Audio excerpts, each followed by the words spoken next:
After an unsatisfying jobs report, President Trump reportedly dismissed an official, a move that drew attention to the administration's focus on economic performance. While the specific reasons for the firing were not fully disclosed, the timing suggests a direct link to the economic data. This action is consistent with a political leader's desire to project a sense of accountability and control over economic outcomes. In a separate development, the administration deployed submarines as a warning to Russia. This move was a clear show of force, intended to signal resolve and deter potential aggression. Submarine deployments are a powerful tool in international relations because of their stealth and strategic capabilities. By moving these assets, the U.S. was likely sending a message about its commitment to its allies and its willingness to defend its interests. The two events, while distinct, can be seen as part of a broader foreign and domestic policy strategy. The official's dismissal demonstrated a focus on domestic economic health and a readiness to make swift changes. The submarine deployment, on the other hand, was a strong signal on the international stage, highlighting the administration's willingness to use military leverage to achieve its geopolitical objectives. These actions, both domestically and internationally, underscore a decisive and assertive approach to governance. The juxtaposition of these events in a single headline highlights the multifaceted nature of presidential authority and the simultaneous challenges a leader faces at home and abroad. There are distinct reasons behind both of the actions mentioned. The firing of the official appears to be a direct response to a disappointing economic report, while the submarine deployment is a strategic military move intended to send a strong message to a geopolitical rival. The official's dismissal. The firing of the Bureau of Labor Statistics, BLS, Commissioner Erica McIntarfer was triggered by the release of a weaker-than-expected July jobs report.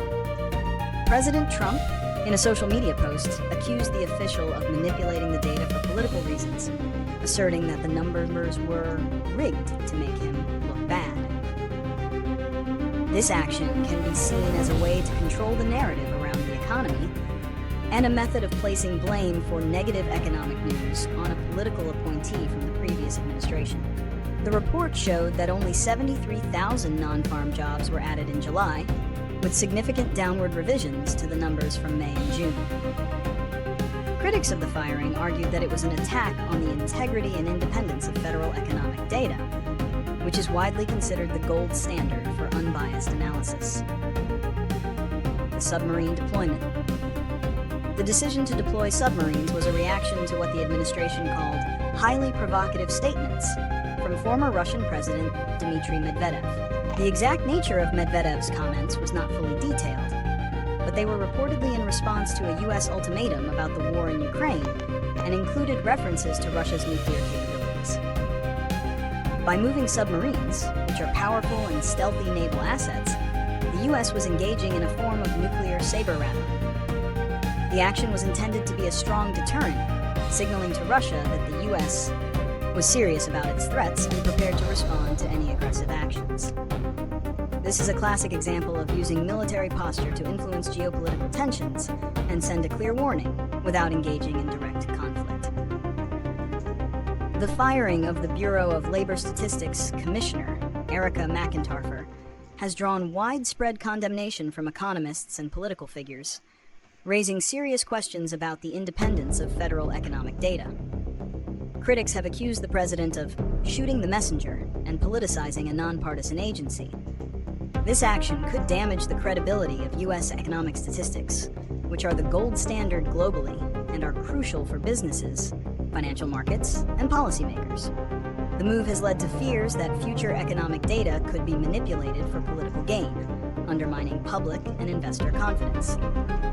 The timing, just hours after a jobs report showed a significant slowdown in hiring and major downward revisions to prior months, fueled these concerns. The deployment of submarines in response to provocative comments from a Russian official has been seen as a form of nuclear saber-rattling and has escalated tensions between the two nuclear-armed powers. While some analysts believe it was a necessary show of force, others worry it could lead to unintended consequences. This public display of military power is a departure from the historical practice of keeping keeping submarine movements secret for deterrence purposes.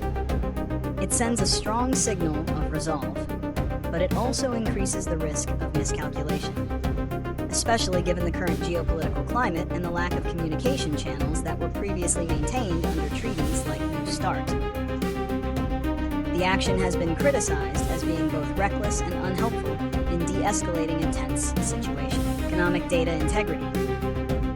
To address the controversy surrounding the firing of the BLS commissioner and restore confidence in federal economic data, several solutions have been proposed.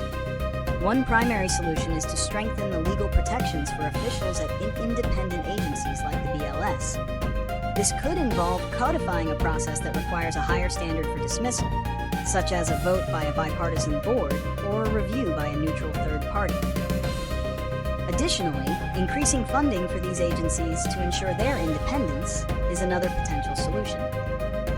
This would reduce the risk of political pressure and allow them to operate without fear of budget cuts as a form of retribution. Full transparency is also key. Making the methodology and raw data behind economic reports more accessible could help the public and analysts verify the findings and build trust. De-escalating geopolitical tensions. The submarine deployment, which heightened tensions with Russia, has prompted calls for new approaches to de-escalation. A key solution is to re-establish and strengthen diplomatic communication channels. This includes reviving regular high-level meetings between U.S. and Russian officials to discuss areas of mutual concern and prevent misunderstandings. Resuming discussions on arms control, potentially through a successor treaty to New START, could also help reduce the risk of nuclear escalation. Another solution is to use multilateral forums such as the United Nations to address these issues and seek a diplomatic resolution, rather than relying solely on unilateral military displays. The focus should be on creating a framework for predictable and stable relations, rather than on reactive, public shows of force.